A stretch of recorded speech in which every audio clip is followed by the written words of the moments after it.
The water rushed into her lungs as she sank deeper into the dark ocean. Her white wedding dress, now heavy and tangled around her legs, pulled her down like an anchor. She had been standing on the yacht's edge just moments before, taking in the sunset view, when a sudden wave rocked the boat. The champagne glass slipped from her fingers, and before anyone could react, she tumbled over the railing.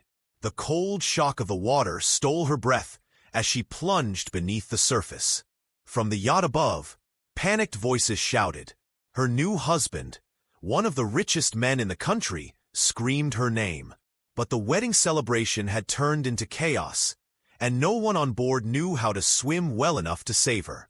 As she struggled against the weight of her dress, her strength began to fade.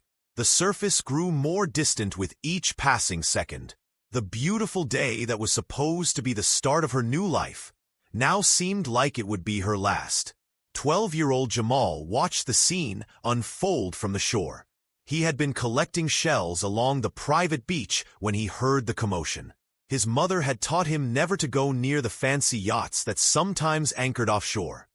Those worlds weren't meant for people like them, she'd said. But as he squinted against the setting sun, he saw something white sinking beneath the waves.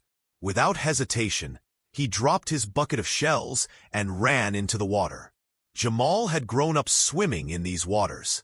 The other kids called him Fish Boy, because he could hold his breath longer than anyone else. His grandfather had taught him to dive for lobsters when he was just 5 years old.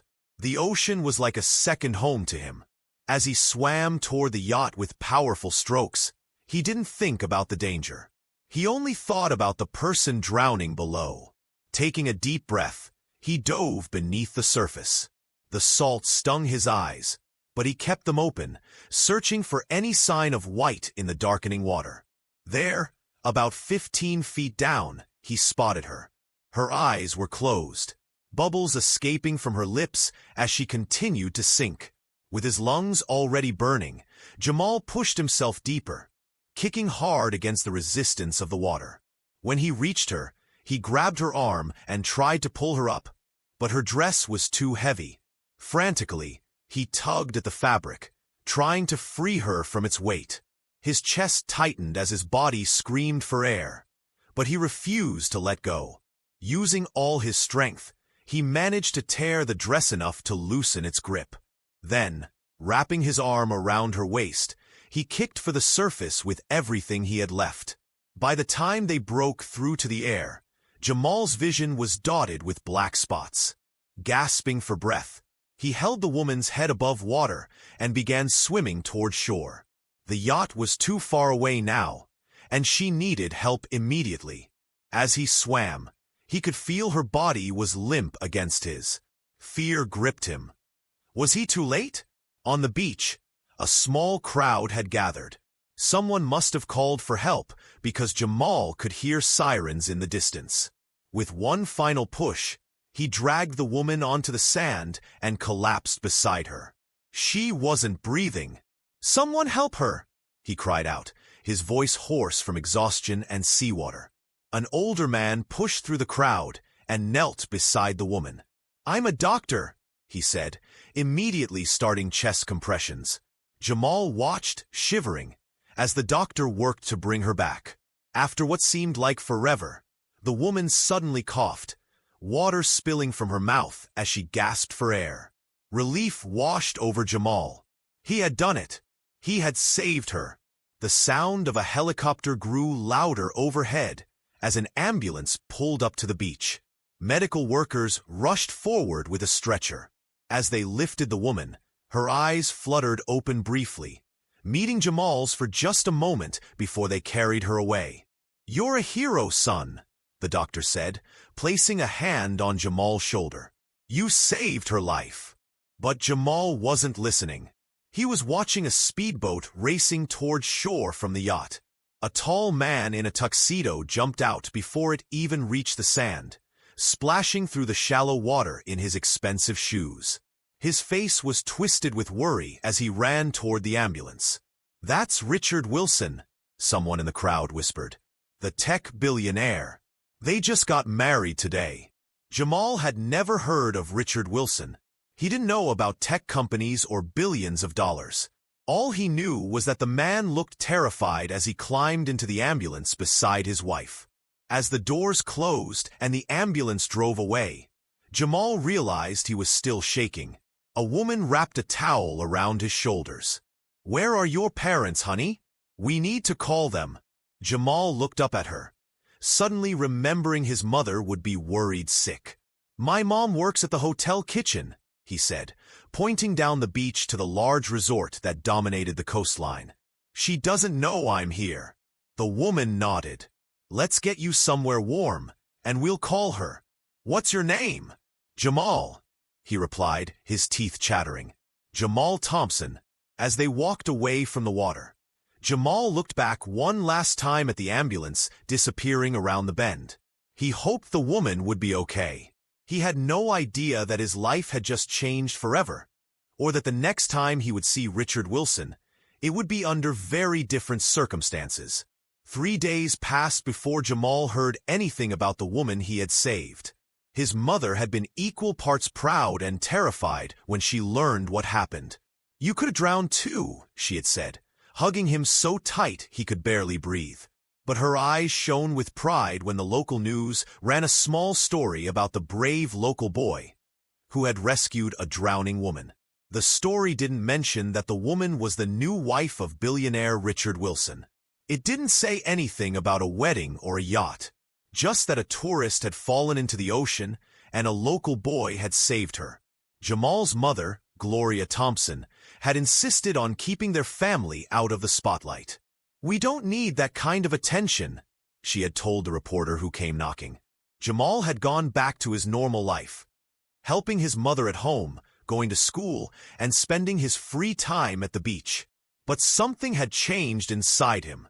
The memory of those moments underwater, fighting to bring the woman to the surface, kept replaying in his mind. He had never done anything so important before. It was Wednesday afternoon when the black car pulled up outside their small house. Jamal was sitting on the front steps, working on his math homework, when he saw it, a sleek, expensive-looking vehicle that seemed out of place on their humble street. The driver, a man in a dark suit, stepped out and opened the rear door. Jamal's pencil froze mid-equation as he watched Richard Wilson emerge from the car. In person, away from the chaos of the beach, Jamal could see just how tall the man was. His suit probably cost more than everything Jamal's family owned. Despite the heat, he didn't have a drop of sweat on him as he approached the house. "Hello," Richard said, stopping a few feet from the steps. "Are you Jamal Thompson?" Jamal nodded, suddenly unable to find his voice. "I'm Richard Wilson," the man continued, offering a small smile. "I believe you saved my wife's life on Sunday." Jamal swallowed hard. "Is she okay?" Richard's expression softened. "Yes, thanks to you. She's recovering at the hospital. The doctors say if she had been underwater even a minute longer." He trailed off, clearing his throat. "Well, she wouldn't be here." "You're a very brave young man." "I just did what anyone would do," Jamal said, repeating what his mother had taught him about humility. "No," Richard replied firmly. "Not anyone would have done what you did. Most people would have called for help. Most people would have waited for someone else to act. You didn't hesitate." Jamal didn't know how to respond to that. He looked down at his math homework, suddenly aware of how shabby his clothes must look to someone like Richard Wilson. "Is your mother home?" Richard asked. "I'd like to speak with both of you, if that's possible." As if on cue, the front door opened and Jamal's mother stepped out. She was still wearing her hotel uniform. She had just returned from her shift an hour ago. "Can I help you?" she asked, her voice cautious as she moved to stand behind Jamal, placing a protective hand on his shoulder. Richard introduced himself again.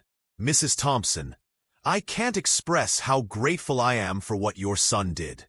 Elena, my wife, she wants to meet him, to thank him personally.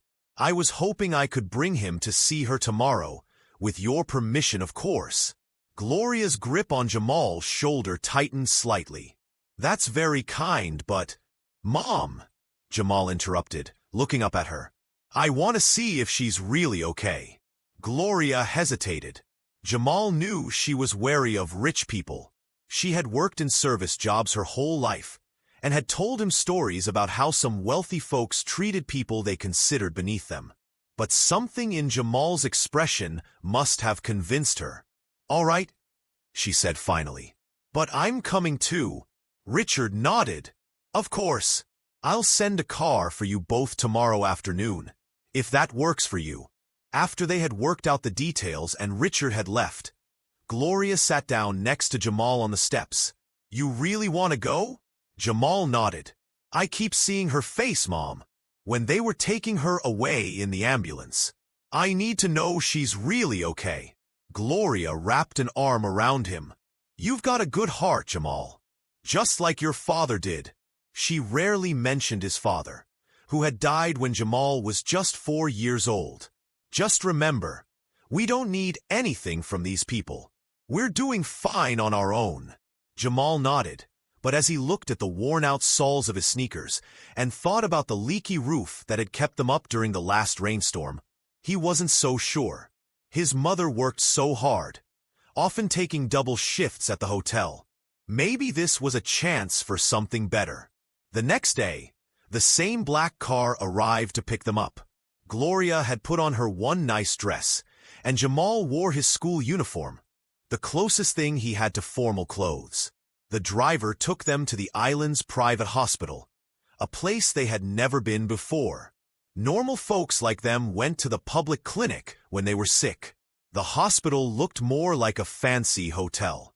A nurse led them through quiet, carpeted hallways to a private room. When she opened the door, Jamal saw Richard standing by a large window. Sitting up in the bed was the woman from the beach. Elena Wilson looked different now. Her dark hair was brushed and shiny, her face no longer pale and lifeless. When she saw Jamal, her eyes lit up, and she extended her hand toward him. You must be Jamal, she said, her voice warm but still a bit weak. My hero. Jamal felt his face grow hot. I'm not a hero, ma'am. Yes, you are, she insisted. Come, sit by me. I want to hear everything about you. For the next hour, Elena asked Jamal questions about his life. His school, his hobbies, his dreams for the future. She listened with genuine interest as he told her about his love for the ocean and how he wanted to be a marine biologist someday. Richard mostly stood quietly, watching his wife with a look of such relief and love that it made Jamal a little uncomfortable. Finally, Richard stepped forward. Jamal, Mrs. Thompson, we want to do something to show our gratitude. Elena and I have discussed it, and we'd like to establish a college fund for Jamal. A full scholarship to any university he chooses when the time comes. Gloria stiffened beside Jamal. That's very generous, but... Please, Elena interrupted softly. Let us do this. Your son gave me back my life. Education is the greatest gift we can offer in return. Jamal held his breath, watching his mother's face. He knew how much she worried about his future, how she set aside a little money each month for his education, even when they barely had enough for rent. We don't want to impose, Gloria began. It's not an imposition, Richard said. It would mean a lot to us. Before his mother could respond, Jamal spoke up. Actually, there is something I want. All three adults turned to look at him in surprise. What is it, Jamal? Elena asked gently. Jamal took a deep breath. What he was about to ask for would change everything. Not just for him, but for his entire community. It was a big request, maybe too big. But as he looked at Richard Wilson, one of the richest men in the world, he knew this might be his only chance. I don't want the money for myself, Jamal said, his voice growing stronger with each word. I want you to build a community center in our neighborhood. The room fell silent. Richard's eyebrows raised slightly, and Elena leaned forward in her hospital bed. A community center? Richard repeated. Jamal nodded. We don't have anything for kids to do after school except hang out on the streets. My friend Marcus got in trouble last year because there was nowhere else to go. He paused, gathering his thoughts. And the old people in our neighborhood, they're lonely. My neighbor Mrs. Jenkins, she sits on her porch all day because she has no place to go and talk to people. Gloria put her hand on Jamal's shoulder. Jamal, that's not what Mr. Wilson. But Jamal continued, the words pouring out now. We need a safe place with programs for everyone. A place to learn swimming and other skills. A place where kids can get help with homework and stay out of trouble. He looked directly at Richard. That would help more people than just me. Richard studied Jamal's face, his expression unreadable. Then he glanced at his wife. Something passed between them. A silent communication. That's quite a request, Richard said finally. Much bigger than a college scholarship. Jamal's heart sank. He'd asked for too much. His mother squeezed his shoulder, probably thinking the same thing. I'm sorry, Jamal mumbled. I shouldn't have.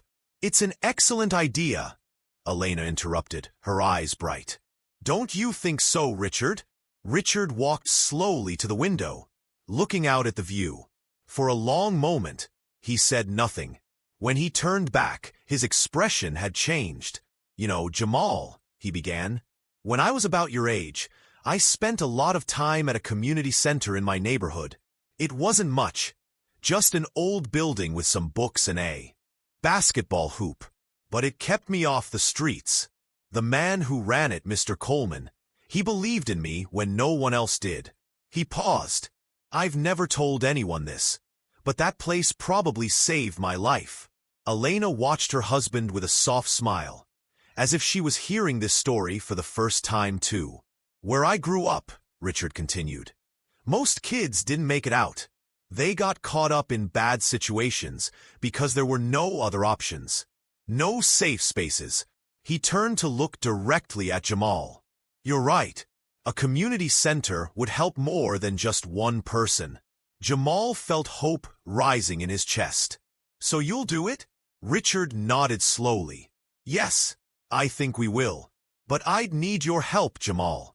You know what your community needs better than I do. Gloria cleared her throat. Mr. Wilson, this is very generous, but we can't ask you to.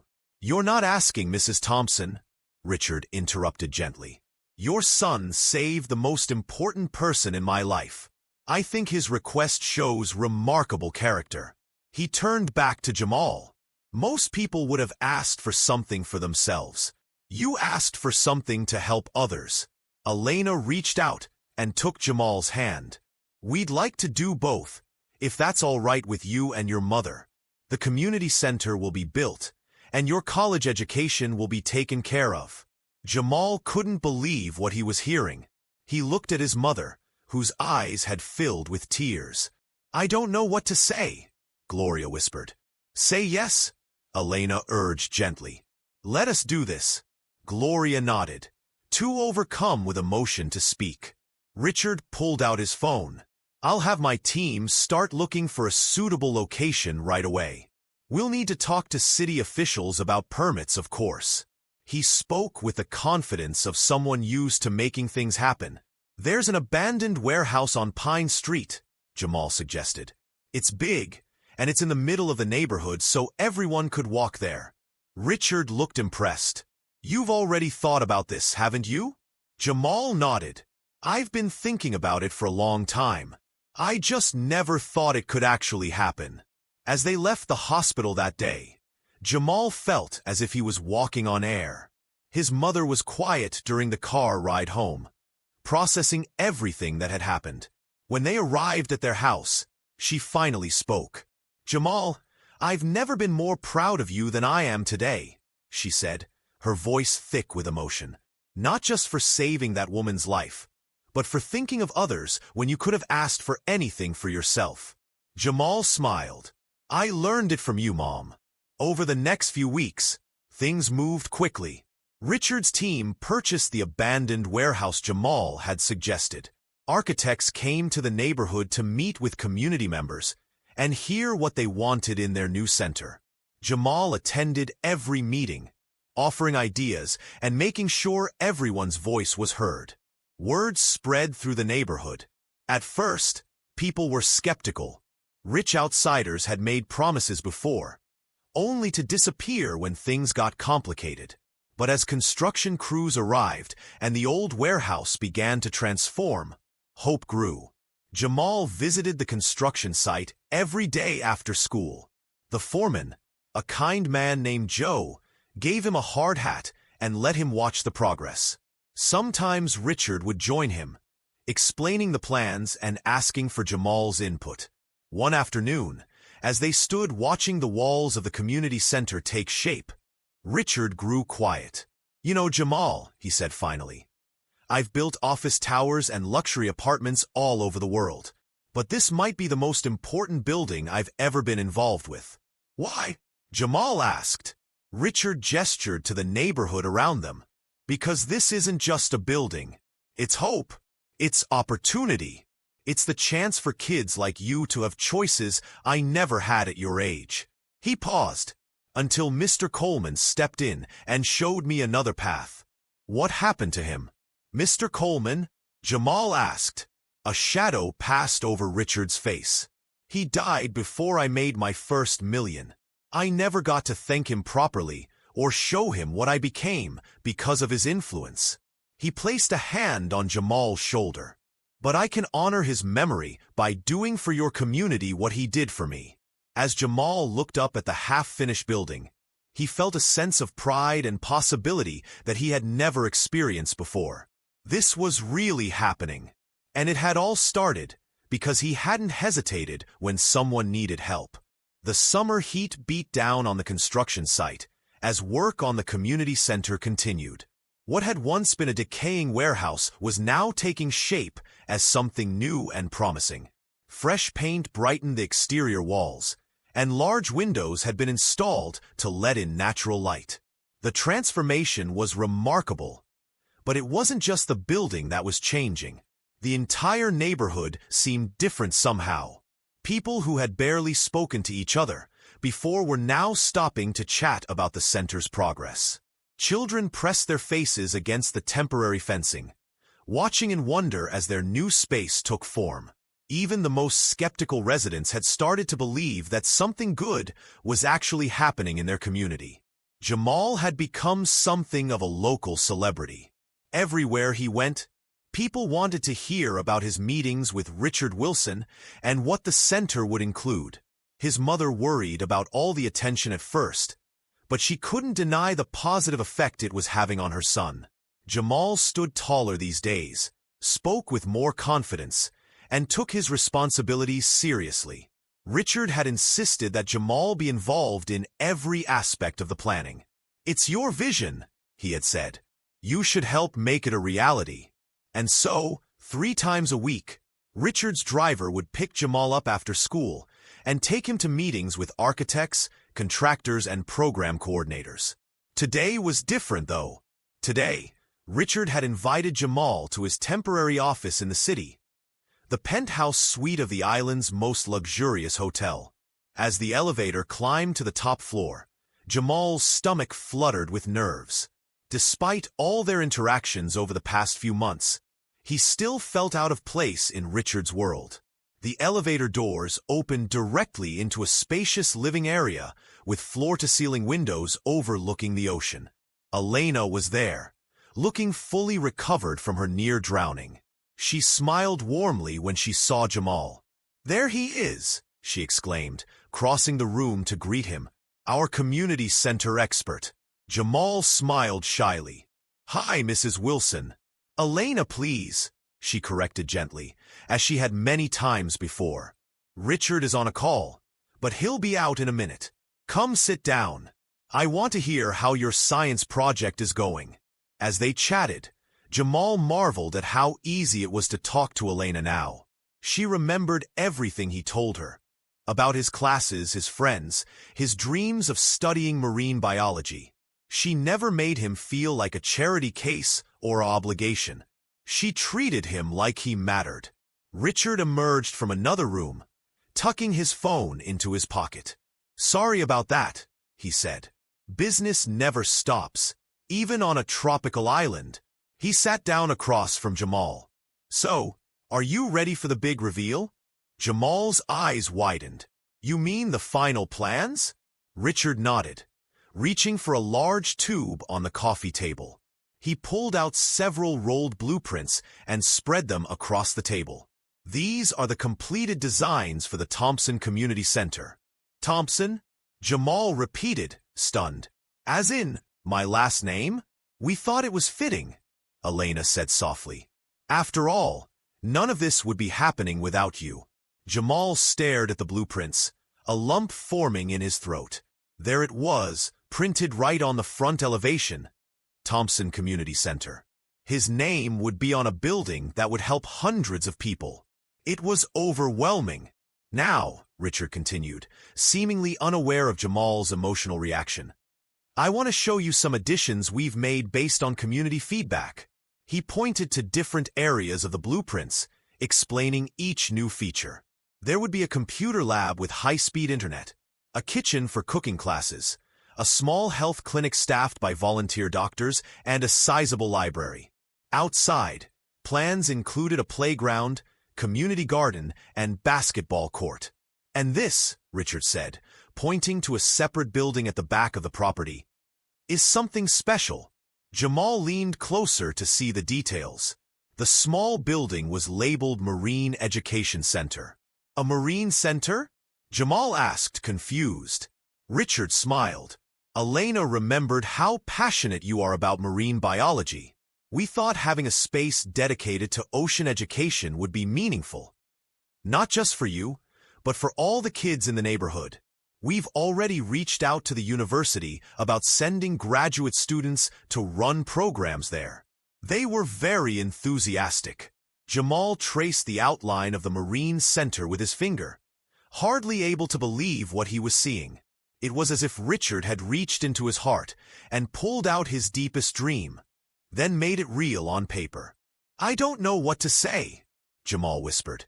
"You don't need to say anything," Elena assured him. "Your face says it all." Richard rolled up the blueprints. "We have one more thing to discuss," he said, his tone growing more serious. "The center will need a director, someone to oversee daily operations and develop programs." Jamal nodded. "Have you found someone?" "Actually," Richard said, "we were hoping your mother might consider taking the position." Jamal stared at him in shock. "My mom? But she works at the hotel. And by all accounts, she's excellent at her job," Richard replied. "She's organized, responsible, and well-respected in the community. Those are exactly the qualities we need for this role." "Plus," Elena added, "it was her son who had the vision for this place. It seems right that she should help bring that vision to life." Jamal's mind raced. His mother, running the community center? She would no longer have to work long hours on her feet at the hotel. She would be doing something important, something that helped people. And she would be close to home, close to him. "Do you think she'd consider it?" Richard asked. "I think." Jamal paused, imagining his mother's face when he told her. "I think she'd cry and say she's not qualified. But she'd want it more than anything." Richard smiled. "Then it's settled. We'll offer her the position tomorrow. The salary will be significantly better than what she's making now, with full benefits, of course." As Jamal left the hotel that afternoon, clutching a copy of the blueprints to show his mother, he felt as if his feet barely touched the ground. Everything was changing, and for once, the changes were all good. That evening, when he spread the blueprints across their small kitchen table and told his mother about Richard's job offer, she reacted exactly as he had predicted.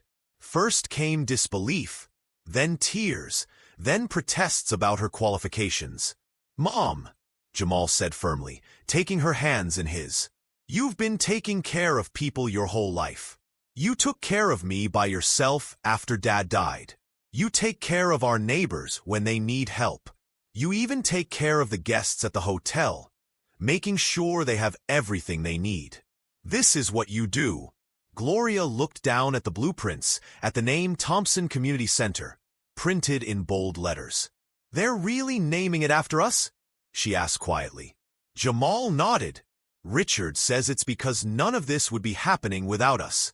Without you raising me the way you did. Fresh tears filled Gloria's eyes, but these were different. Tears of pride and possibility. Not fear or uncertainty. Your father would be so proud of you, she whispered. So very proud. As they sat together, planning and dreaming about the future, Jamal thought about how a single moment, his decision to dive into the water that day, had changed everything. He had saved Elena Wilson's life, but in doing so, he had also created a new life for his community and for himself. The next morning, Gloria called the hotel to give her 2 weeks' notice. After 12 years of cleaning rooms and working in the kitchen, she was moving on to something new. Something that was partly her son's creation. Something that would make a difference. Construction on the Thompson Community Center was nearly complete when the first real problem arose. Jamal was at the site with his mother, discussing room assignments with the contractor, when Richard's car pulled up. They could tell something was wrong by the tense set of his shoulders as he approached. "We need to talk," Richard said, his voice tight. "There's been a complication." They gathered in what would soon be Gloria's office, sitting on folding chairs since the furniture hadn't arrived yet.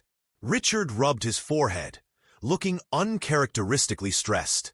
"The city is threatening to deny our final permits," he explained. "Apparently, some of the local business owners have filed complaints. They're claiming the center will bring too much traffic to the area and decrease property values." Gloria's face fell. "But that makes no sense.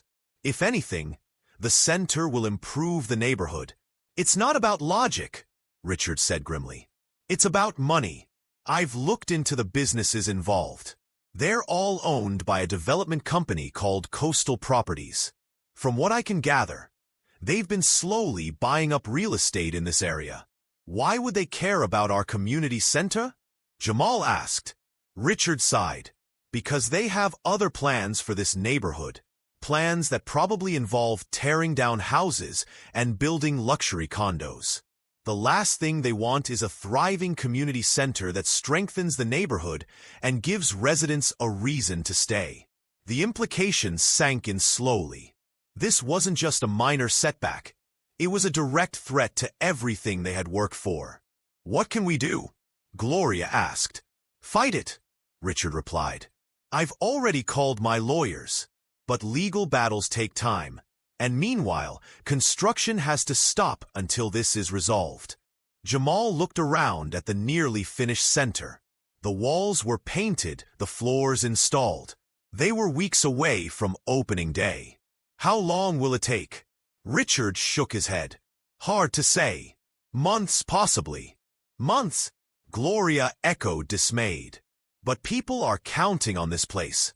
We've already started accepting applications for the after-school programs." Richard nodded grimly. "I know. It's a mess. But my team will handle it. In the meantime, we need to keep this quiet. If word gets out that the project is in trouble, it could hurt morale in the community." After Richard left, Jamal and his mother walked through the silent building. It should have been filled with the sounds of hammers and drills, workers calling to each other as they put the finishing touches on their creation. Instead, there was only the hollow echo of their footsteps. "It's not fair," Jamal said, his voice bouncing off the empty walls. "We were so close." Gloria put her arm around his shoulders. "We still are close. This is just a delay. Richard has powerful lawyers, and he won't give up." Jamal wasn't so sure. He had seen the worry in Richard's eyes. This wasn't a simple problem that money could solve. It was about influence and connections, things that even billionaires sometimes struggled with. Over the next few weeks, the situation grew worse. Word leaked out about the permit issues, and rumors spread through the neighborhood. Some people said the center would never open. Others claimed Richard had lost interest in the project and was pulling his funding. A few even suggested that Gloria and Jamal had somehow messed things up. Jamal tried to ignore the whispers, but it was hard when his classmates repeated them at school. "My dad says rich people always make big promises they don't keep," one boy told him during lunch. "He says your community center is never gonna happen." The worst part was that Richard and Elena had returned to New York to deal with business matters, leaving Jamal feeling abandoned. They called regularly, assuring him that their legal team was working on the permit issue, but it wasn't the same as having them there in person. One evening, as Jamal sat on the front steps of his house, Marcus, his best friend, joined him. "Hey," Marcus said, sitting down. "You look like someone stole your bike." Jamal managed a weak smile. "Just thinking about stuff?" Marcus nodded. "The center, right? My mom says the people trying to stop it are the same ones who tried to buy our apartment building last year. They wanted to tear it down and build fancy condos nobody around here could afford." "Really?" Jamal hadn't heard this before. "Yeah. Some company called Coastal something. They offered my mom money to move, but not enough to find another place around here. She told them to get lost." Marcus picked up a small rock and tossed it across the street. "Lots of people did. That's why they hate the community center. It makes people want to stay." Jamal considered this. If enough neighbors were fighting the same battle, maybe they could join forces. "Do you think your mom would talk to mine about this? Maybe if we get everyone together who's been approached by this company, we can do something." Marcus shrugged. "Worth a try, I guess. But what can regular people do against a big company?" "I don't know yet," Jamal admitted. "But I'm going to figure it out." That night, Jamal couldn't sleep. He kept thinking about the community center sitting empty, about the children who wouldn't have a safe place to go after school, about the elderly neighbors who had been looking forward to having somewhere to gather. It wasn't right that a few wealthy business owners could ruin something that would help so many people. An idea began to form in his mind. It was risky, and his mother definitely wouldn't approve. But it might work. He needed to talk to Richard. The next morning, Jamal called the number Richard had given him for emergencies. When Richard answered, sounding tired, Jamal blurted out his plan. "I want to tell our story to the newspapers," he said. "About how you built the center because I saved Elena. About how it's going to help everyone in the neighborhood. About how some rich company is trying to stop it because they want to kick us all out of our homes." There was a long pause. "Jamal," Richard said finally, "that's a very public approach. It could complicate the legal situation." "But it would put pressure on them," Jamal insisted. "If everyone knows what they're doing, they'll look bad. And maybe the city will be too embarrassed to deny our permits." "It's not that simple," Richard began. "It is that simple," Jamal interrupted, surprising himself with his boldness. "They're bullies, and bullies only win when people are too scared to stand up to them. My mom always taught me that." Another silence. Then Richard chuckled softly. "Your mother taught you well. You remind me of myself at your age, stubborn and unwilling to back down when something matters." He sighed. "All right, Jamal. Let's try it your way. But we need to be strategic about this." Over the next few days, Jamal worked with Richard's public relations team to craft their message. They decided to start with the local newspaper, then expand to television if necessary. Jamal would be the face of the story, the boy who had saved a life and asked for a community center in return. When the article appeared on the front page of the island newspaper, the response was immediate and overwhelming. People from all over the community called the paper to express their support. Local politicians, sensing which way the wind was blowing, began distancing themselves from coastal properties. Then the national media picked up the story, and suddenly the Thompson Community Center was famous. Billionaire's bride saved by local hero. Now developers threaten boys' selfless wish, read one headline. Photos of Jamal standing in front of the unfinished center appeared in newspapers and on websites. Reporters called Gloria's phone constantly, asking for interviews. Through it all, Jamal stuck to his message. The center wasn't just for him. It was for everyone who needed a safe place to learn and grow. It was about strengthening the community, not tearing it down to build expensive condos no one in the neighborhood could afford. A week after the media blitz began, the city council called a special meeting to reconsider the permit issue. The room was packed with community members wearing T-shirts that read, "Save our center." Richard and Elena flew in from New York to attend. As the council members took their seats, Elena squeezed Jamal's hand. "No matter what happens today," she whispered, "I'm proud of you for fighting for what you believe in." Jamal nodded, too nervous to speak. Everything hinged on this meeting. If the council sided with Coastal Properties, the center might never open. The CEO of Coastal Properties spoke first, arguing that the center would cause parking problems and reduce property values. As he talked, people in the audience shook their heads and murmured in disagreement. Then it was Richard's turn. He spoke eloquently about community investment and the positive impact the center would have. But his most powerful moment came when he turned and pointed to Jamal. "This young man didn't hesitate when my wife was drowning," he said, his voice thick with emotion. "He didn't calculate the risk or wonder what was in it for him. He simply saw someone in need and acted. When I asked how I could repay him, he could have asked for anything. Instead, he asked for something that would help his entire community." Richard paused, looking directly at the council members. Are we really going to tell him that profit is more important than people? That development matters more than decency? The room erupted in applause. When it died down, the council president cleared his throat. "We'll now hear from the public." One by one, community members stood to speak in favor of the center. Mrs. Jenkins, Jamal's elderly neighbor, described how lonely she had been since her husband died and how much she was looking forward to the senior programs at the center. Marcus's mother talked about the importance of having safe places for children after school. Even Jamal's principal spoke about how the center would support students' educational needs. Finally, it was Jamal's turn. As he approached the microphone, his heart pounded so hard he thought everyone must be able to hear it. He had practiced a speech, but standing there, facing the council members, the words fled from his mind. Instead, he spoke from his heart. "My neighborhood isn't perfect," he began. "We have problems, just like anywhere else. But it's home. The people here look out for each other. When my mom was sick last year, our neighbors brought us food and made sure I got to school.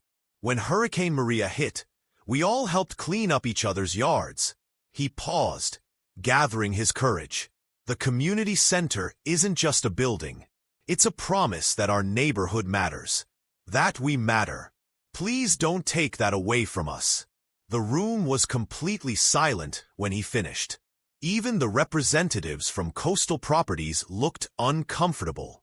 After a brief recess, the council returned with their decision.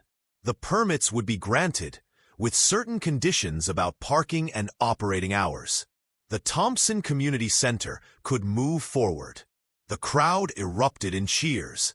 Gloria hugged Jamal so tightly he could barely breathe. Richard clapped him on the back, his eyes suspiciously bright. "You did it," he said simply. "You saved the center, just like you saved Elena." As they left the council chambers, reporters swarmed around them, shouting questions. Richard fielded most of them, but when someone asked Jamal how he felt, he spoke up clearly. "I feel like anything is possible when people work together," he said. "And I can't wait for opening day." The grand opening of the Thompson Community Center was scheduled for a Saturday in late September, exactly 6 months after Jamal had pulled Elena from the ocean. The delay caused by the permit battle had turned out to be a blessing in disguise. It had given the community time to come together, to feel ownership of the center, and to develop programs that truly met their needs. Gloria had blossomed in her role as director. She spent hours meeting with community members, learning what they hoped to gain from the center, and finding ways to make those hopes reality. Richard had been impressed by her organizational skills and natural leadership. "You were born for this job," he told her one day, after watching her efficiently resolve a scheduling conflict between two program coordinators. Jamal had his own responsibilities. Richard had appointed him youth ambassador for the center, which meant he helped develop programs for kids and teenagers. His first initiative had been to create a swim team. "Not everyone can afford swimming lessons," he had explained to Gloria. "But everyone should know how to swim. It could save their life someday." The morning of the grand opening dawned clear and bright. Jamal woke early, too excited to sleep. Today was the culmination of everything they had worked for, everything they had fought for. As he pulled on the new clothes his mother had bought for the occasion, crisp khaki pants and a blue button-down shirt, he couldn't help but think about how much had changed since that day on the beach. Their house looked different now. Richard had insisted on having it repaired as a consultant fee for Jamal's help with the center. The leaky roof had been fixed, the old windows replaced with energy-efficient ones, and the peeling paint refreshed. It was still a modest home, but now it was sound and comfortable. More importantly, the future looked different. Gloria no longer worked exhausting double shifts at the hotel. Her job at the center paid well, and gave her weekends off to spend with Jamal. And Jamal himself had a clear path to college, thanks to Richard's scholarship fund. His dream of becoming a marine biologist was no longer a distant hope, but an achievable goal. They arrived at the center 2 hours before the opening ceremony. Volunteers were setting up chairs in the courtyard, hanging balloons from the entrance, and arranging refreshments on long tables. The building gleamed in the morning sunlight, its fresh paint and large windows welcoming. Above the main entrance, a sign proclaimed Thompson Community Center in bold, dignified letters. Gloria surveyed the scene with satisfaction. "It's really happening," she said softly. "Sometimes I still can't believe it." Jamal nodded. He knew exactly what she meant. Sometimes it all felt like a dream. The rescue, meeting Richard and Elena, the battle with coastal properties. But the center was real, solid, and substantial. It would be here long after today's celebration ended. By mid-morning, people began to arrive. Families with excited children, elderly residents leaning on canes, teenagers trying to look cool despite their obvious curiosity. The courtyard filled quickly, forcing volunteers to set up more chairs. Richard and Elena arrived last, their car pulling up just minutes before the ceremony was scheduled to begin. Elena looked radiant, completely recovered from her near-drowning. She hugged Jamal warmly. "The hero of the hour," she said, smiling. "Are you ready for your big moment?" Jamal nodded, though butterflies danced in his stomach. He would be speaking at the ceremony, introducing Richard to the crowd. His mother had helped him practice his speech until he knew it by heart, but he was still nervous about talking in front of so many people.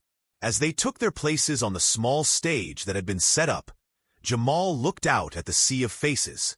He recognized most of them. Neighbors, classmates, teachers.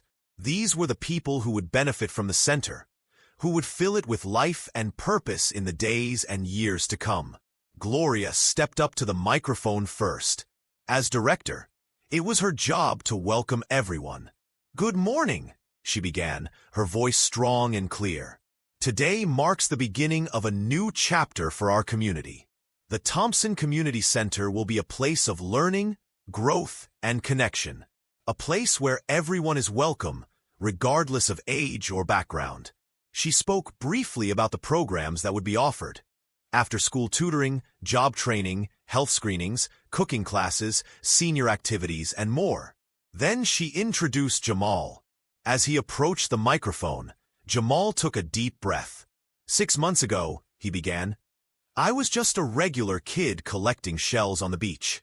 I never imagined that one moment would change everything. Not just for me, but for our entire community. He recounted the rescue briefly, downplaying his own role.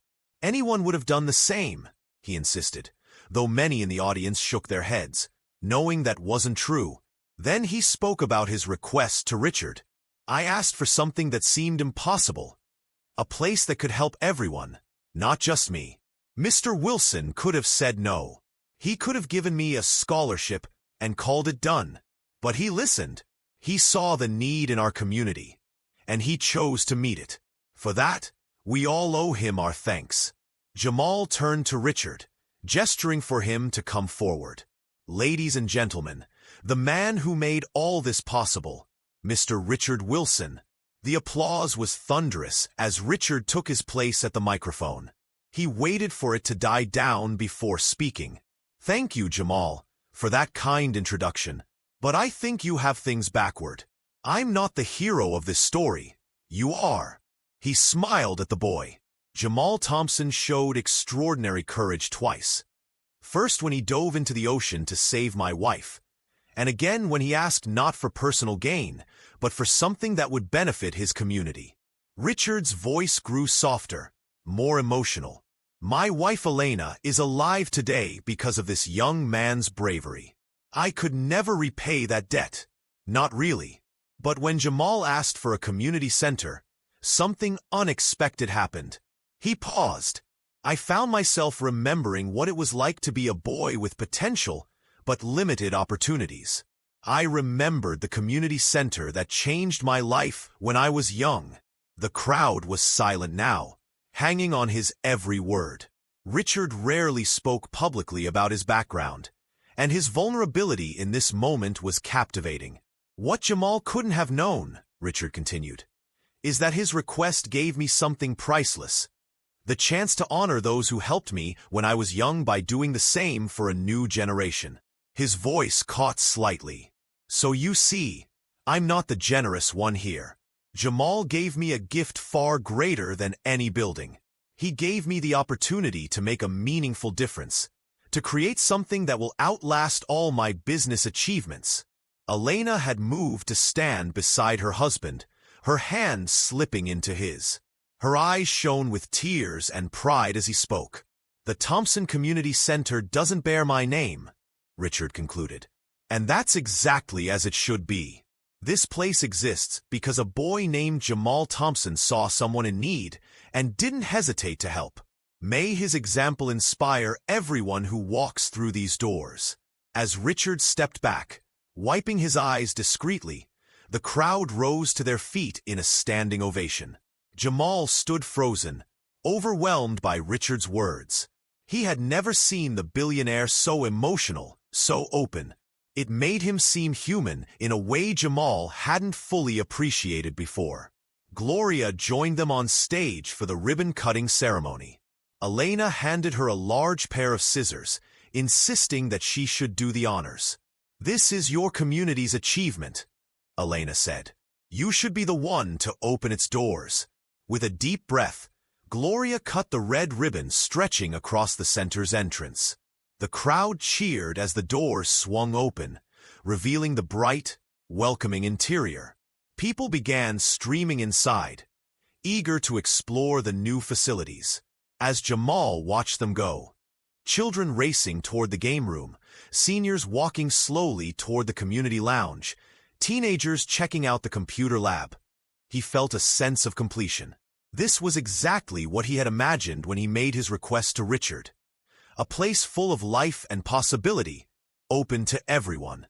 Richard placed a hand on his shoulder. How does it feel? He asked quietly. Good, Jamal replied. Really good. Richard nodded. This is just the beginning, you know. The real work starts now, making sure this place lives up to its potential. He squeezed Jamal's shoulder gently. But if anyone can make that happen, it's you and your mother. As they walked together into the building that bore his name, Jamal felt the weight of that responsibility and the pride that came with it. The Thompson Community Center was more than just a building. It was a promise to his neighborhood, a commitment to make things better. And he intended to keep that promise, one day at a time. Winter gave way to spring, and the Thompson Community Center became the heart of the neighborhood. What had once been an ambitious dream was now an everyday reality, humming with activity from early morning until late evening. Children gathered there after school for homework help and games.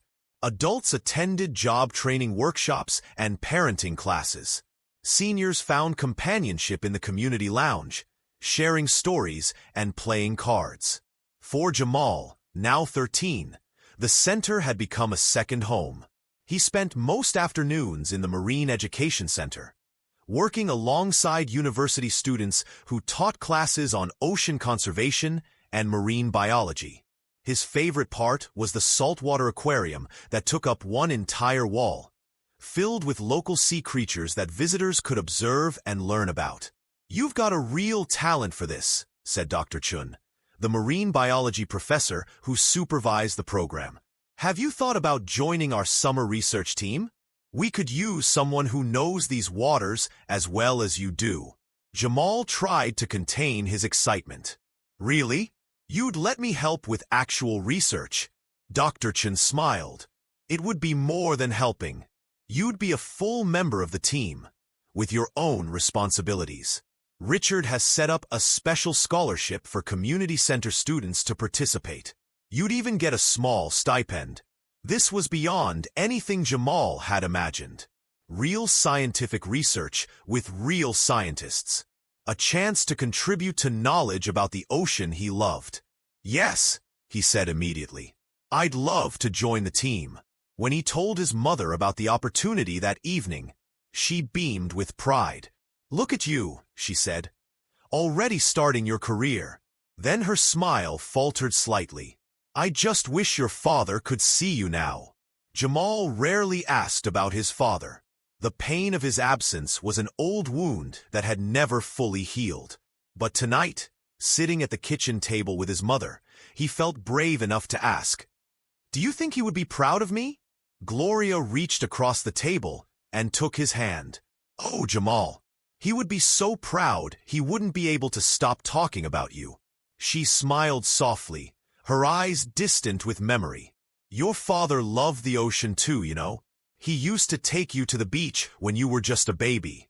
He'd hold you up to see the waves and tell you all about the fish, even though you were too young to understand." "I didn't know that," Jamal said quietly. "He always said you were going to be something special." Gloria squeezed his hand. And he was right. The next day at the center, Jamal couldn't stop thinking about what his mother had told him. He had always loved the ocean, had always been drawn to its mystery and power. He had assumed it was just something inside him, something uniquely his. But now he wondered how much of that passion had been planted by a father he barely remembered. Lost in thought, he almost didn't notice when Elena Wilson walked into the Marine Education Center. She visited the center every few months, usually with Richard, to check on their investment and see how things were running.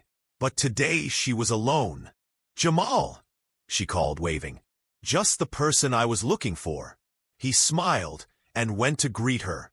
She looked elegant as always in simple but expensive clothes, her dark hair pulled back in a neat ponytail. "Hi, Elena. Is Richard with you?" She shook her head. "Not this time. He's in Tokyo for a conference. I decided to come down on my own to see how everything's going." She glanced around the Marine Center. "This place looks amazing. The aquarium is even better than the last time I saw it." "We just added some new species," Jamal said proudly. "Dr. Chun says we have one of the best collections of local marine life in the region. People come from all over the island to see it." Elena listened as he enthusiastically described each new addition to the aquarium. When he finally paused for breath, she laughed. "Your passion is contagious, you know that? Every time I talk to you about marine biology, I find myself wanting to learn more." Jamal grinned. That's what Dr. Chen calls the ambassador effect. When people see how excited you are about something, they get excited too. Well, you're a very good ambassador, Elena said, which is actually related to why I wanted to see you. She led him to a bench near the aquarium. Richard and I have been thinking. The community center has been even more successful than we expected. We've had inquiries from other cities about how they might replicate this model. Jamal nodded. He knew the center had received attention from beyond their island. Several news outlets had done follow-up stories on the Miracle Center that had transformed a struggling neighborhood. We're considering starting a foundation, Elena continued. The Wilson Thompson Foundation for Community Development. The goal would be to help build centers like this one in other underserved areas. Wilson Thompson, Jamal repeated, surprised to hear his name paired with Richard's. Elena smiled. It was Richard's idea. He says none of this would have happened without you, so you should get equal credit. She paused. We'd like you to be involved, Jamal. Not full-time, of course. You have school and your own interests. But your perspective would be invaluable. What would I do? Jamal asked, trying to wrap his head around this unexpected development. To start, we'd like you to come to New York this summer for a few weeks. You could see how a foundation works, meet with potential donors, maybe even visit some neighborhoods where we're considering building new centers. She watched his face. Your mother would come too, of course. We'd arrange everything. Jamal's mind raced. New York City. Meeting with rich people who could fund more community centers. It was overwhelming. But then he remembered Dr. Chen's offer. I already promised to join the marine research team this summer, he said reluctantly. It's a really important opportunity for me. Elena nodded, not looking disappointed at all. That's exactly the answer I expected from you. And it's the right one. Your passion for marine biology should come first. She smiled. The foundation will still be there when you have time. Maybe during your school break? Relief flooded through Jamal. Elena understood. She wasn't trying to pull him away from his dreams. She was trying to help him expand them on his own terms. Thank you, he said sincerely. I'd love to help with the foundation during break. And maybe, he hesitated, maybe I could help design the marine education components for the new centers? Based on what we've learned here. Elena's face lit up. That's a brilliant idea. You could be our marine education consultant. She laughed. I should warn you, though. Richard will probably want to pay you for your expertise. He's very big on that. He says volunteer work is fine. But when someone provides genuine value, they should be compensated. Jamal smiled, but inside, he felt a strange mix of emotions. A year ago, he had been collecting shells on the beach, worrying about his mother working too hard, wearing shoes with holes in them. Now he was discussing consulting fees with a billionaire's wife and preparing to join a university research team. It was almost too much to process. As if sensing his thoughts, Elena placed a gentle hand on his arm. It's a lot, isn't it? All these changes, all these opportunities. He nodded.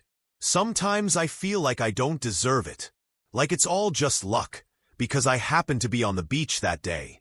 You know, Richard would say there's no such thing as luck, Elena replied thoughtfully. He would say that luck is what happens when preparation meets opportunity. You were prepared to help when the moment came. Not everyone would have dove into that water, Jamal.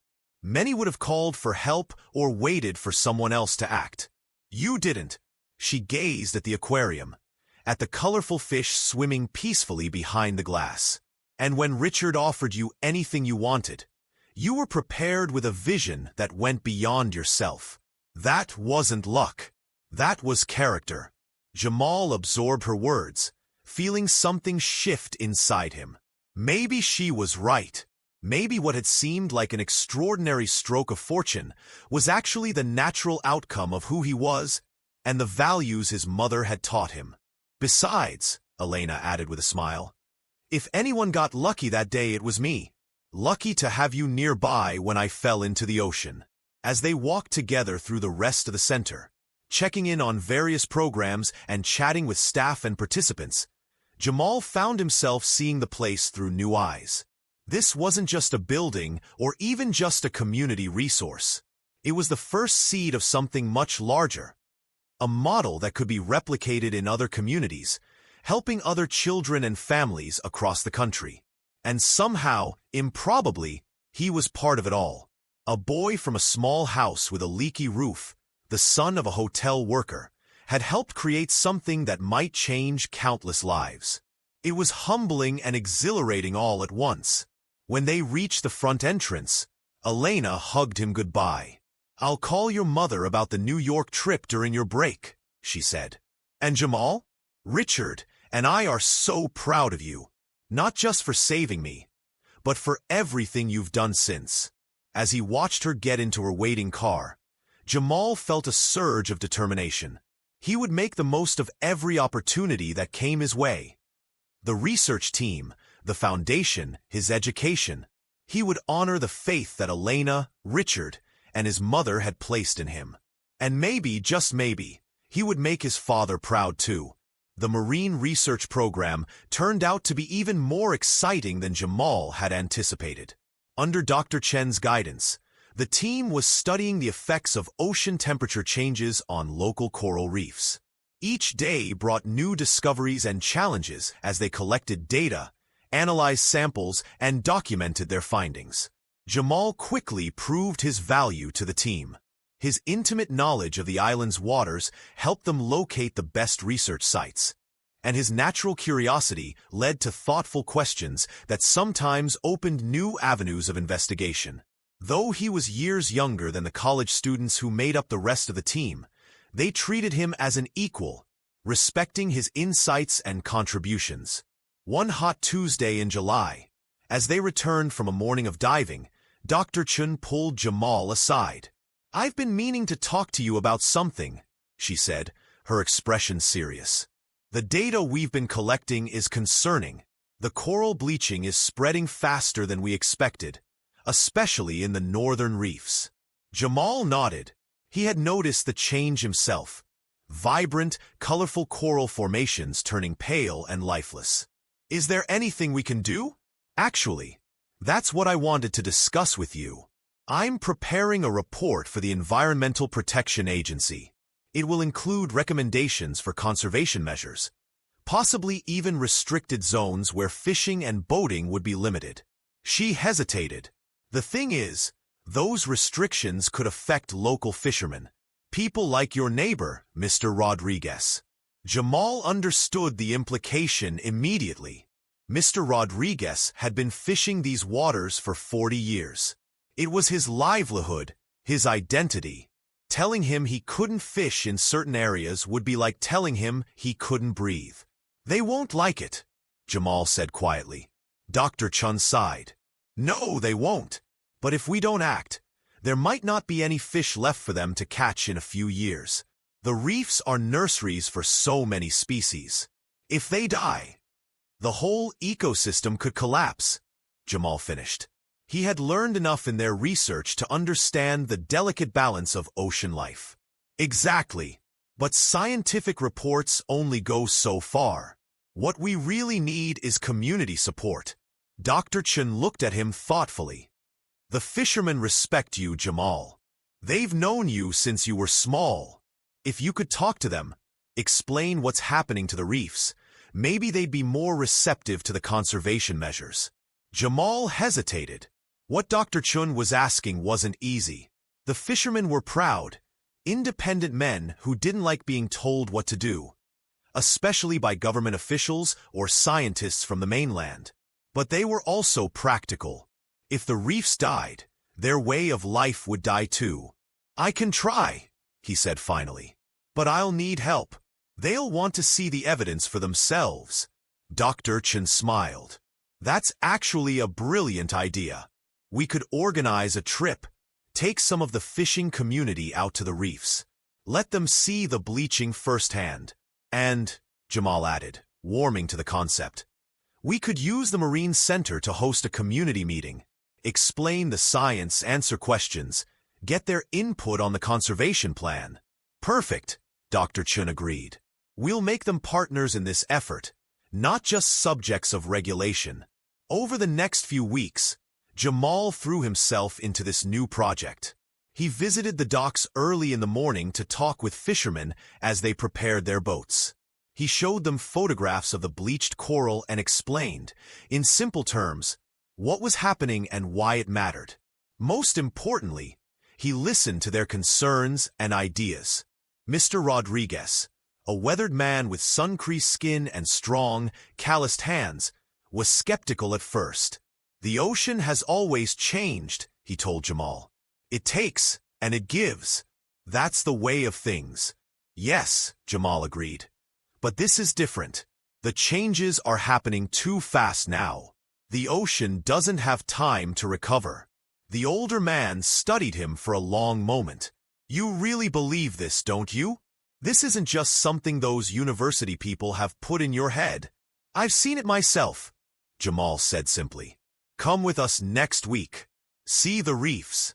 Then decide. The expedition was a turning point.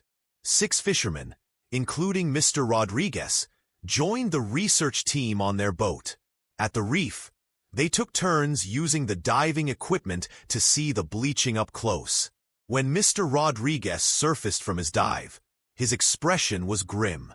It's worse than I thought, he admitted. Much worse. The community meeting at the Marine Center drew a large crowd. Dr. Chun presented their findings, then opened the floor for discussion. What followed was a passionate but productive conversation about how to protect the reefs while respecting the fishermen's need to make a living. By the end of the evening, they had the outline of a plan that most could support. Seasonal restrictions in certain areas, a complete ban on fishing in the most vulnerable reef zones, and a commitment to review the measures regularly. As people filed out of the meeting room, Mr. Rodriguez stopped beside Jamal. You did good, he said gruffly. Your father would be proud. Jamal looked at him in surprise. You knew my father? The older man nodded. David Thompson was a fine man. We fished together sometimes before he got sick. He loved these waters almost as much as he loved you and your mother. He placed a weathered hand on Jamal's shoulder. He used to talk about how you would do great things someday. Looks like he was right. Emotion welled up in Jamal's throat. This connection to his father, this glimpse of the man he had barely known, was unexpected and precious. Thank you for telling me, he managed to say. Mr. Rodriguez gave his shoulder a gentle squeeze, then moved away, leaving Jamal to absorb this new piece of his own history. Later that week, as Jamal helped Dr. Chun compile data for their report, she mentioned that the university was impressed with the community engagement aspect of their project. In fact, she said casually, they've asked me if you'd be interested in participating in our school outreach program this fall. Paid, of course.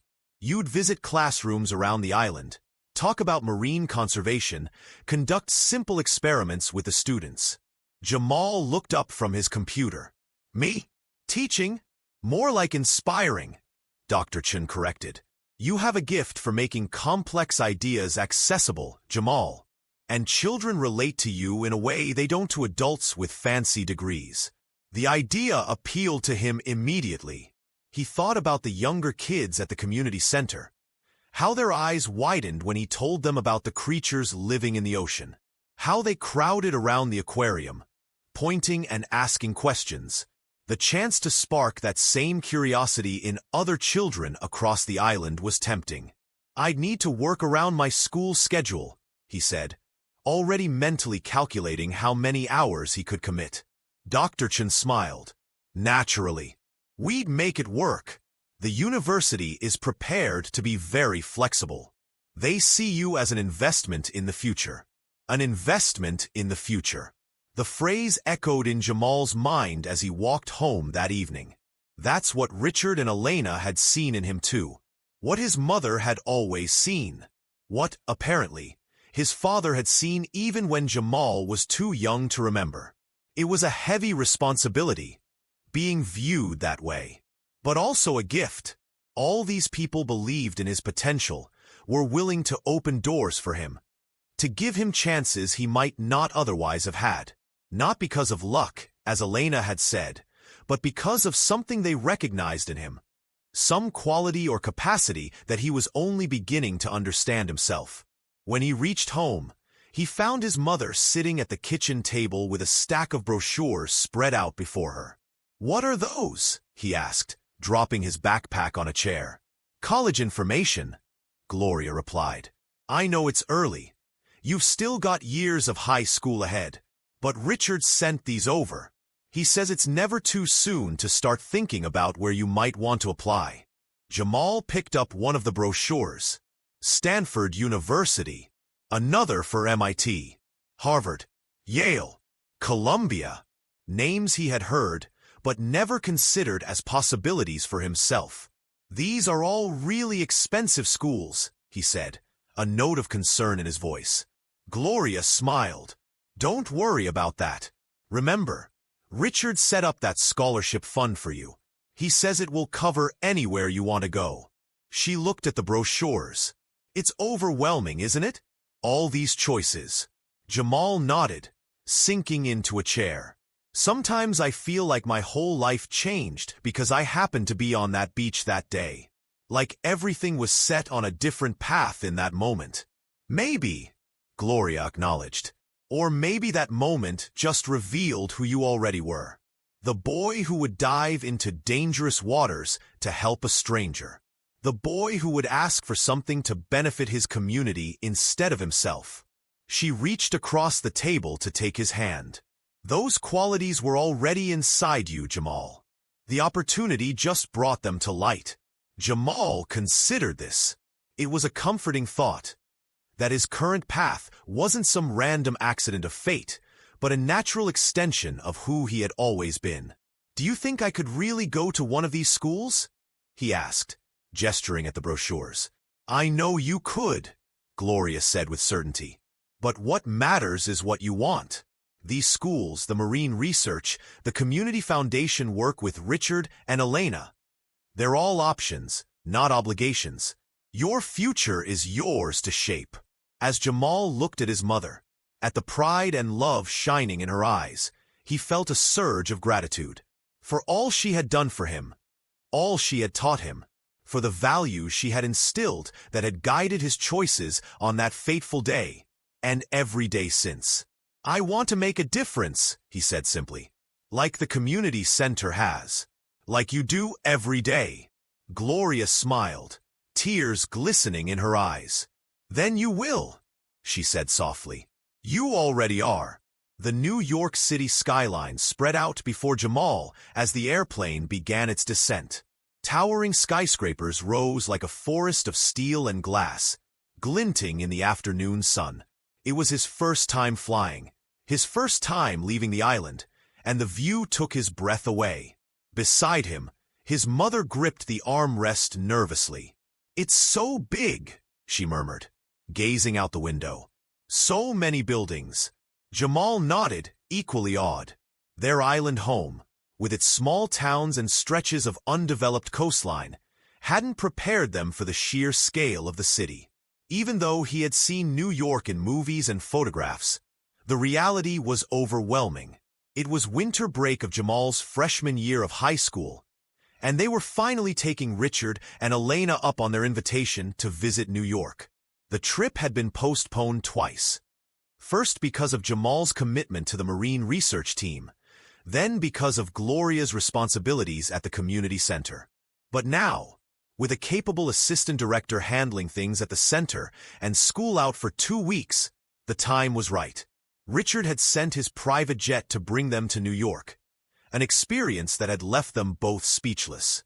The luxurious interior, the attentive flight attendant, the sense of being completely removed from the ordinary world.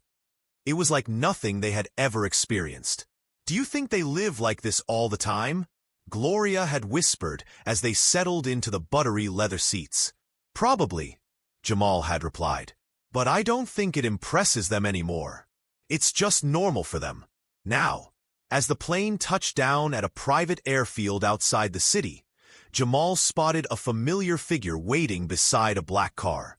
Richard Wilson stood tall and straight in an elegant overcoat, his breath visible in the cold December air.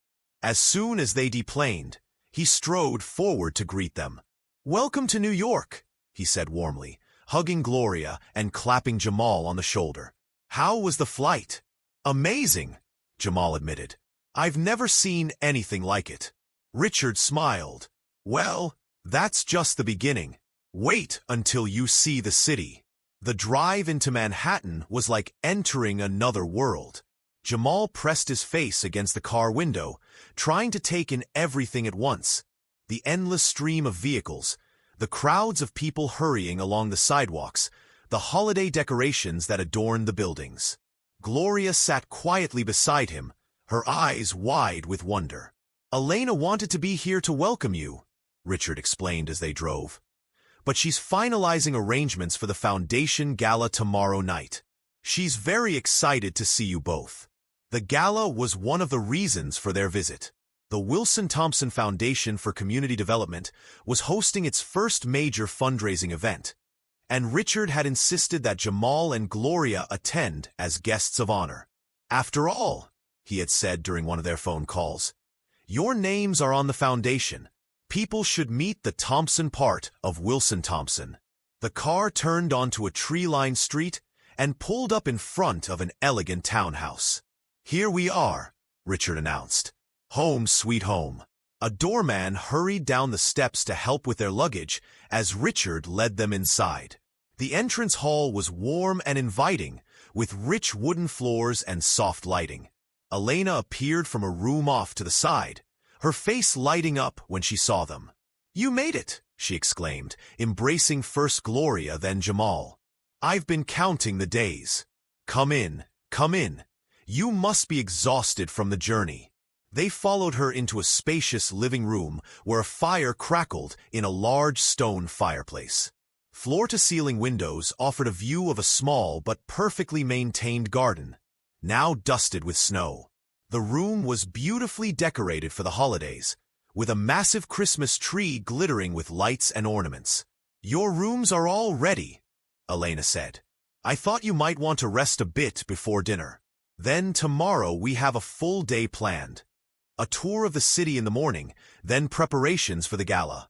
As a housekeeper showed them to their rooms, Jamal couldn't help but marvel at the contrast between this elegant townhouse and their modest home on the island. Yet despite its grandeur, the house felt welcoming. There were books stacked on side tables, family photos on the walls, and comfortable furniture arranged for conversation rather than show. Jamal's room was larger than their entire living room at home, with its own attached bathroom and a view of the snow-covered garden. On the desk was a sleek laptop with a note from Richard. "Thought you might need this during your stay. It's yours to keep." After showering and changing, Jamal went downstairs to find Richard alone in the living room, reading a newspaper by the fire. "Where's my mom?" Jamal asked, looking around. "Elena took her to see the kitchen," Richard replied with a smile. "Your mother mentioned she loves to cook, so Elena is showing her all the gadgets." He folded the newspaper and set it aside. "Come sit. I want to hear about everything you've been doing." That marine conservation project sounded fascinating. For the next hour, Jamal told Richard about his work with Dr. Chun, the community meetings, and the outreach program at local schools. Richard listened attentively, asking thoughtful questions that showed genuine interest. "You found your calling," he said when Jamal finished. "Not many people your age have such a clear sense of purpose." Jamal shrugged, slightly embarrassed by the praise. "I just know I love the ocean and want to protect it." "That's more direction than most adults have," Richard assured him. "And speaking of direction, I wanted to talk to you about the foundation. We're making real progress. 3 new community centers are in the planning stages. One in Chicago, one in Detroit, and one in Atlanta.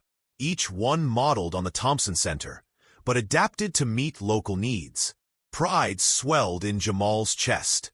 The idea that their center was inspiring others across the country was deeply satisfying. "That's amazing," he said. "How can I help?" Richard leaned forward, his expression serious. "That's exactly what I wanted to discuss. Your perspective as a young person who actually uses these facilities is invaluable.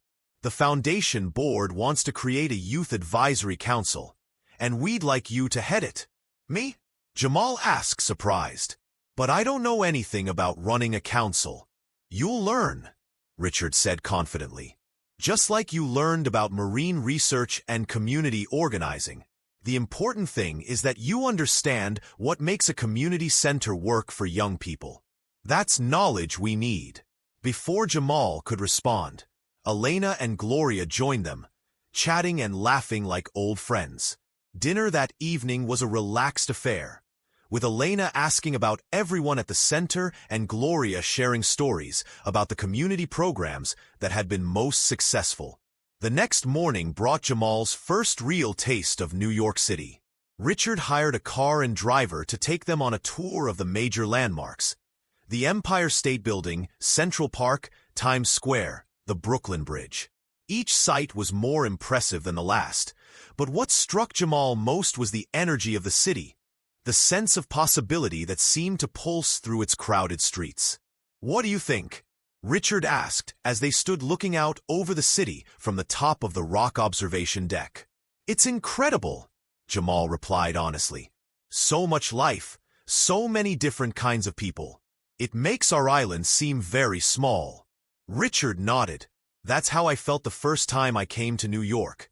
Like I'd been living in a tiny corner of the world and suddenly discovered how vast it really is." He paused. "But you know, there's value in both experiences. Growing up somewhere small gives you roots, a sense of community that many city kids never develop. Coming to a place like this gives you wings, exposes you to possibilities you might never have imagined otherwise." Jamal considered this. "Roots and wings," he repeated. "I like that." That evening, as they prepared for the gala, Jamal felt a flutter of nerves. He had never attended such a formal event before. Richard had arranged for a tailor to fit him with a tuxedo, another first. Looking at himself in the mirror, he barely recognized the young man staring back at him. At 14, he was already as tall as his mother, his childish roundness giving way to the leaner build of adolescence. The formal clothes made him look even older, more serious. "Look at you," Gloria said softly from the doorway. She was wearing an elegant navy blue gown that Elena had helped her select. "So handsome, so grown up." Jamal smiled at her reflection behind him. "You look beautiful, Mom." The gala was held in a grand ballroom at one of the city's finest hotels. As guests of honor, Jamal and Gloria entered with Richard and Elena, immediately becoming the center of attention. Wealthy donors and potential supporters crowded around, eager to meet the people behind the Thompson Community Center. "This is amazing," one woman told Jamal after hearing about his role in the center's creation. "Most teenagers would have asked for something for themselves." "You thought bigger." "Much bigger," her husband agreed. "And now look what's happening. Centers being built across the country. You've started something important, young man." Throughout the evening, Jamal found himself telling the story of the rescue and his request to Richard over and over. Each time, he emphasized the community's role in making the center successful, deflecting personal credit in the way his mother had taught him. But he couldn't help feeling proud when the Foundation's video presentation showed footage of children and seniors at the Thompson Center, their lives visibly improved by the programs and facilities. The highlight of the evening came when Richard invited Jamal and Gloria to join him on stage. After introducing them to sustained applause, Richard unveiled an architectural model of the Chicago Center, set to break ground in the spring. "Every center we build will include elements of the original Thompson Center," he explained to the audience. But most importantly, each will embody the spirit that Jamal Thompson expressed when he asked not for personal gain, but for community benefit. He turned to Jamal. That spirit of selflessness and vision is what we celebrate tonight. Jamal felt a lump form in his throat as the crowd rose in a standing ovation. Beside him, Gloria wiped tears from her eyes. This moment was so far beyond anything they could have imagined when Jamal dove into the ocean that day. It wasn't just about a building anymore, or even several buildings. It was about an idea that communities thrive when people have safe, supportive places to learn and connect. An idea that was now spreading across the country. Later that night, back at the townhouse, Jamal stood at the window of his room, watching snowflakes drift down into the garden. The day had been overwhelming in the best possible way. Full of new experiences, new perspectives, new possibilities. A soft knock at his door interrupted his thoughts. It was Richard, still in his tuxedo pants and shirt, but with a jacket and tie removed. "Just wanted to check in before turning in," he said. "Quite a night, wasn't it?" Jamal nodded. "I still can't believe all this is happening because of one moment on the beach." Richard leaned against the doorframe. Life turns on moments like that.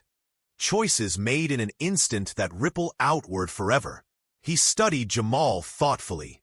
"You know, when I first offered to grant you any wish after you saved Elena, I expected you to ask for something typical. Money, a car when you were older, maybe a house for your mother. Most people would have." "I almost did," Jamal admitted.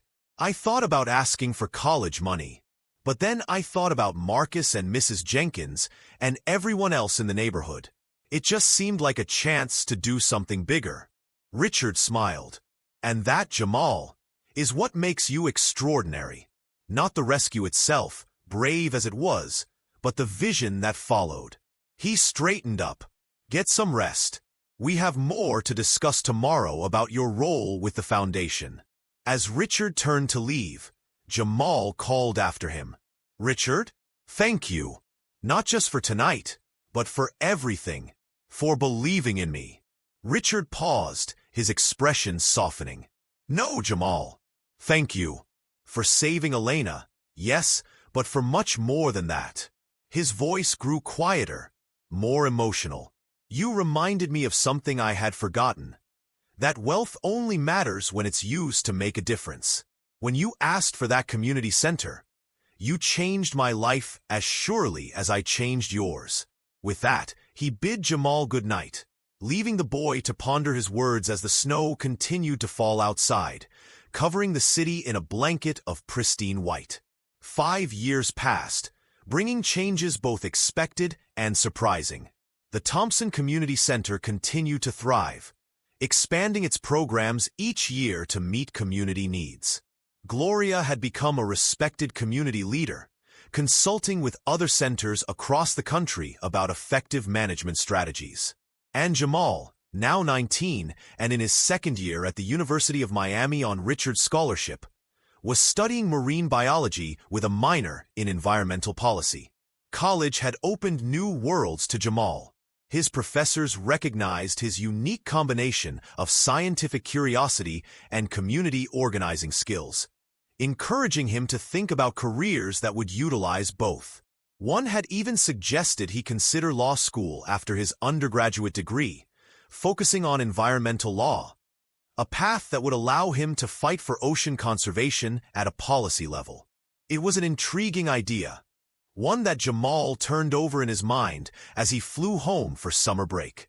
The Wilson Thompson Foundation now supported 15 community centers across the country, and Jamal remained actively involved as head of the Youth Advisory Council. But his first love was still the ocean, and he had arranged to spend the summer working with Dr. Chun again on an expanded coral restoration project.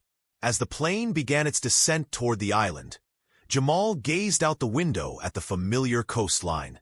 He could make out the beach where it had all started, the spot where Elena had fallen from the yacht, and he had made the split-second decision to dive in after her. How different his life might have been if he had hesitated, if he had run for help instead of acting immediately.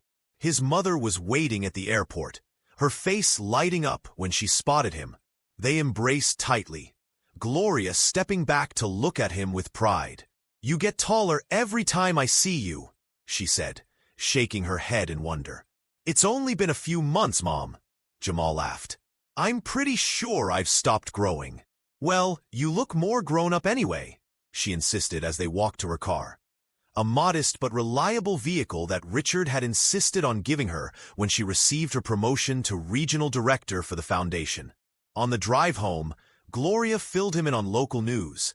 Who had graduated, who had moved away, which programs at the center were doing especially well.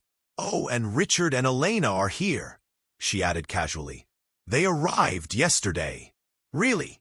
Jamal was surprised. "They didn't mention they were coming when I talked to them last week." Gloria smiled mysteriously. "They wanted it to be a surprise.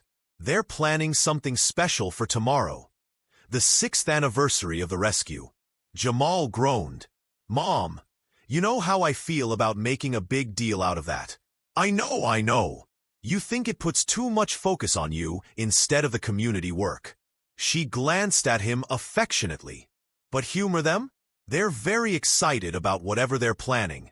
The next morning, Jamal met Richard and Elena at the community center. They embraced him warmly, exclaiming over how well he looked and peppering him with questions about his studies. Elena, elegant as always in a simple sundress, linked her arm through his as they walked through the center. "The place looks amazing," she commented, noting the new mural in the entryway. A collaborative project by local artists and center youth. "Every time we visit, there's something new and wonderful." "Mom keeps it evolving," Jamal replied proudly. "She says a community center should grow along with the community it serves." "She's absolutely right," Richard agreed. "And speaking of growth, we have something important to discuss with you." They settled in Gloria's office, where she joined them a few minutes later. Richard took a seat across from Jamal, his expression serious but excited. "6 years ago today, you made a choice that changed many lives, Elena's, yours, your mother's, and ultimately thousands of others through the Foundation's work," Richard began. "We've been thinking about how to mark this anniversary in a meaningful way." Elena picked up where he left off. "The Foundation Board has approved a significant new initiative, the Thompson Scholars Program. It will provide full scholarships for promising students from all our community centers to attend college, with additional support for graduate studies for those who wish to continue their education." "That's incredible," Jamal said, genuinely impressed. "So many kids at the centers have the talent and drive for college, but not the financial means." "Exactly," Richard nodded. "And we want you to direct the program, Jamal. Not immediately, of course, after you finish your degree, but we'd like you to help design it now. Establish the criteria, the application process, the support systems these students will need." Jamal sat back, stunned. "Me? Direct a scholarship program? Who better?" Gloria asked softly. "You understand what these young people need because you've lived it. You know the importance of mentorship, of having someone believe in your potential. And you've already proved your leadership abilities with the Youth Advisory Council," Elena added.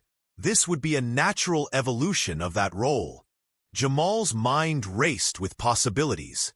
A program like this could change countless lives, opening doors that might otherwise remain closed. And the timing was perfect. He would graduate in 2 years, just as the first cohort of scholars would be selected. "I'd be honored," he said finally. "But I want to make sure it's done right. These scholarships need to be about more than just money. The students will need guidance, connections, emotional support, all the things you've had," Richard finished with a smile. "That's exactly why we want you at the helm. You understand the whole picture." They spent the morning discussing details. How many scholarships would be offered each year? What criteria would be considered beyond academics? What kinds of support services would be provided? Jamal found himself energized by the conversation, already envisioning how the program could grow and evolve over time. In the afternoon, Richard suggested they take a walk along the beach. "For old time's sake," he said with a glance at Elena, who smiled and squeezed his hand. As they strolled along the shore, the ocean breeze cool against their faces, Jamal found himself reflecting on the journey of the past 6 years. From a boy collecting shells to a college student with a clear purpose. From a single community center to a national foundation. From one life saved to countless lives changed. "Penny for your thoughts," Elena said, nudging him gently. Jamal smiled. "I was just thinking about how everything connects. How one action leads to another, and another, creating this chain of events that no one could have predicted." Richard nodded thoughtfully. "Life works that way sometimes.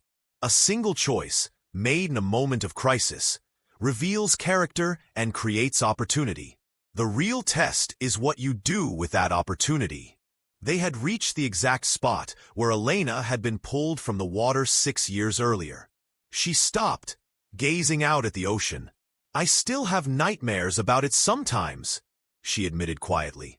"The feeling of sinking, of the water filling my lungs. And then there's always a moment when a hand reaches for me, pulls me upward." She turned to Jamal. "Your hand." Jamal felt a lump form in his throat. "I just did what needed to be done." "Yes," Richard said, his voice thick with emotion. "That's exactly it. You saw what needed to be done. Not just in saving Elena that day, but in asking for the community center afterward. You saw a need and acted on it." He placed a hand on Jamal's shoulder. "That's a rare quality, one that will serve you well no matter what path you ultimately choose." As they stood together on the beach, with the waves gently lapping at the shore and seagulls wheeling overhead, Jamal felt a sense of completion. Not an ending, but a recognition that things had come full circle in the most meaningful way. The scared, dripping boy who had pulled a stranger from the ocean was now a young man with purpose and direction. The community center that had begun as a seemingly impossible request was now one of many, with more to come. And the connections formed that day, between Jamal and the Wilsons, between one community and many others across the country, continued to strengthen and grow.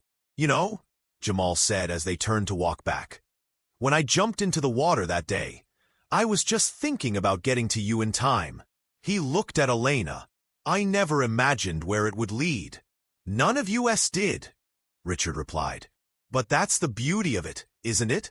One person acts with courage and compassion, and the ripples spread outward, touching lives far beyond what anyone could foresee." Gloria was waiting for them when they returned to the center, a knowing smile on her face. "Good walk?" she asked. "Perfect," Elena replied, linking her arm through Gloria's. "Just what we all needed." That evening, they gathered for a quiet dinner at Jamal and Gloria's home. No longer the small house with the leaky roof, but a comfortable bungalow near the center that Gloria had purchased with Richard's help. As they shared stories and laughter, Jamal looked around the table at these people who had become his extended family. His mother, whose strength and values had shaped him into the person he was. Richard and Elena, whose lives had intertwined with his in ways none of them could have imagined. And in his mind's eye, he could almost see his father there too, nodding with approval at the man his son was becoming. Later, as Richard and Elena prepared to leave, Richard pulled a small package from his pocket. "One last thing," he said, handing it to Jamal. "A small token for the anniversary." Jamal unwrapped it to find a silver compass, elegant in its simplicity. On the back was an inscription, "To Jamal, who showed us all the way forward. With love and gratitude, Richard and Elena." "I don't know what to say," Jamal murmured, deeply touched by the gift and its meaning. "You don't need to say anything," Elena said softly. "Just keep doing what you're doing, using your gifts to make the world a better place, one day at a time." As he watched their car drive away, the compass warm in his hand, Jamal thought about the path ahead. College, the scholarship program, perhaps law school after that. Challenges and opportunities he couldn't yet imagine. But whatever came, he knew he wouldn't face it alone. He had his mother's strength, Richard and Elena's support, and most importantly, his own clear sense of purpose. The boy who had once saved a life had found his own life's meaning in the process. Not through luck or chance, but through courage, compassion, and the willingness to see beyond himself to the needs of others. It was a lesson he would carry forward, a legacy he would build upon. A story still unfolding with each new day. And somewhere in the vast ocean before him, in the rhythm of the waves against the shore, Jamal Thompson could feel the promise of all that was yet to come. The end,